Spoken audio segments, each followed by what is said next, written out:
আসসালামু আলাইকুম, সবাই কেমন আছেন? দেখেন এখানে দুটো ডিম নেওয়া হয়েছে আর পেঁয়াজ নেওয়া হয়েছে আর একটু লবণ দিচ্ছে।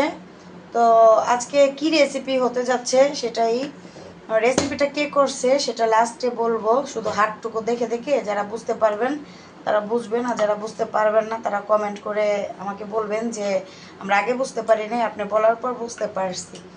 আচ্ছা, এরপর এখানে কি দুটো ডিম নেওয়া হয়েছে, পেঁয়াজ নেওয়া হয়েছে আর লবণ পরিমাণ মতো। এখন এটা কি করতে হবে?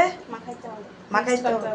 ও আচ্ছা, তারপরে তারপরে এখন দাও। এখন এখন কি কি করবা? চুলা ধরাবা না নাকি এমনি করি? চুলা ধরাবো।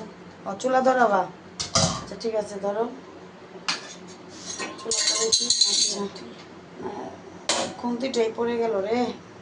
খুন্তিটা কি ধুয়ে নেবা না? ও না ধুলে হয় না?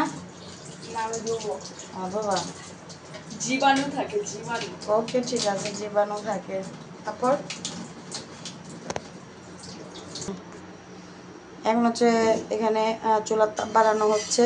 তেল তেল কি ফ্রাই প্যানে ছিল আগের থেকেই? এই তেলেই দিবা না আরও তেল আছে? এই তেলে দিয়ে দিই। এই তেলেই? আচ্ছা, তারপর তেলটা কি এখন গরম করবা?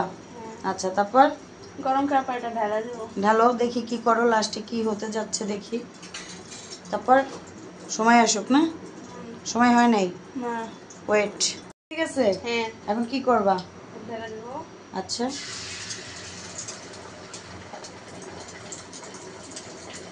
তারপর এইভাবে রাখবো, আমি কিন্তু এটা ভাজ করি না। ও ভাজ করো না? না ছড়াও না, এরকমই রাখবা? না, ছড়াই দেবো। ওটা আগে এই পাশেই হয়নি। ও ওই তো, এটা তো জানতাম না। আম্মু পচাইতেছো কেন আমারে? না আমি তো জানি না, আমি শিখতেছি আজকে রেসিপিটা। এই রেসিপিটা আমি কখনো করি নাই তো আগে না। জীবনে ডিম বাজো নাই? না, দেখি কি করো একটু দেখি। আচ্ছা,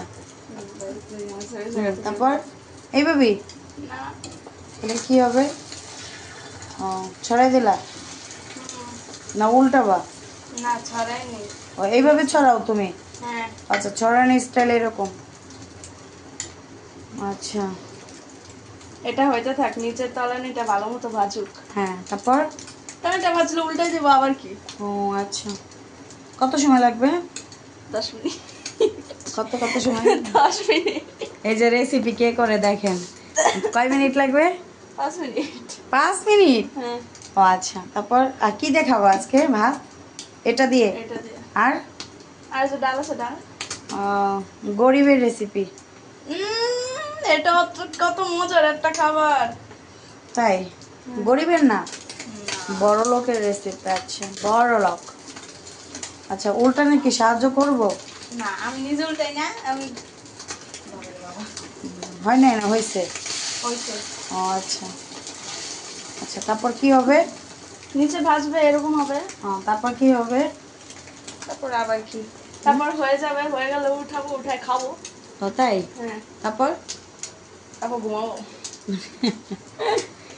আচ্ছা, সবাই তো দেখতেছেন, এটা হচ্ছে ডিম ভাজাটা সে শিখছে, রান্নাবান্না কিচ্ছু পারে না। ডিম ভাজাটা শিখে তার খুব আগ্রহ, সে শুধু খালি ডিম ভাজবে। তো থাক, সে ডিম ভাজুক, আর আমার ডিম ভাজা দিয়েই আমরা খাই। আর আমার একটু রান্না বান্নাটা করা লাগলো না, বেঁচে গেলাম। ঠিক আছে, রান্না রান্না করা লাগলো না। ঠিক আছে, তা এখন এখন কি করবে? হয়ে গেছে? না, হয় নাই, একটু দেরি লাগে। দেরি লাগে? ভালো মতো ভাজতে। ও আচ্ছা, আমি তো জানি না, বলো। আমি কখনো ভাজি টাজি নেই, শিখতেছি আজকে রেসিপি, টেস্টি রেসিপি। দেখি দেখি পিঠ কেমন, দেখি উঁচা করো। বাহ বাহ। আরেকটু ও আরো হয় না, আরো হবে? হুম। ও জানা নাই। এখানে হচ্ছে আমার আমার ক্যাটের খাবার। এখানে হচ্ছে ডাল, সুন্দরীদের খাবার। আছে ডিম, আর এখানে হচ্ছে ভাত। আমরা সব গরিব গরিব খাবার ঘরে। আমার মেয়ে বলে না, এটা বলে মজার খাবার। হয়ে গেছে? হয়ে গেছে, দেখি কিভাবে উঠায়। বাহ, সেই রেসিপিটা দেখি। সবাই দেখেন রেসিপিটা, দেখি দেখি দেখি। দাঁড়াও, ভালো করে দাঁড়াও। হ্যাঁ, সবাই দেখেন রেসিপিটা, কত সুন্দর করে ডিম ভাজছে। জীবনে প্রথম ডিম ভাজার রেসিপিটা সে শিখলো। সবার জন্য দোয়া করবেন যেন রান্না আরও শিখে। চুলাটা কি অফ করবা না এমনি জ্বলবে? করবো তো। ও আচ্ছা, এগুলো খেয়াল রাখতে হবে, কারণ হচ্ছে গ্যাস অপচয় হয়, আর এটা লাইনের গ্যাস না, লাইনের গ্যাস হলো খেয়াল রাখতে হবে। রান্নাবান্না শিখলে হয় না, সাথে অন্যগুলো রাখতে হয়, কারণ দুর্ঘটনাও ঘটে, তাই না? তো এখন হচ্ছে তোমার গরম গরম ভাত দিয়ে গরম গরম হচ্ছে কি ডিম ভাজা আর ডাল দিয়ে খাওয়া হবে। সবাই ভালো থাকবে, আল্লাহ হাফেজ।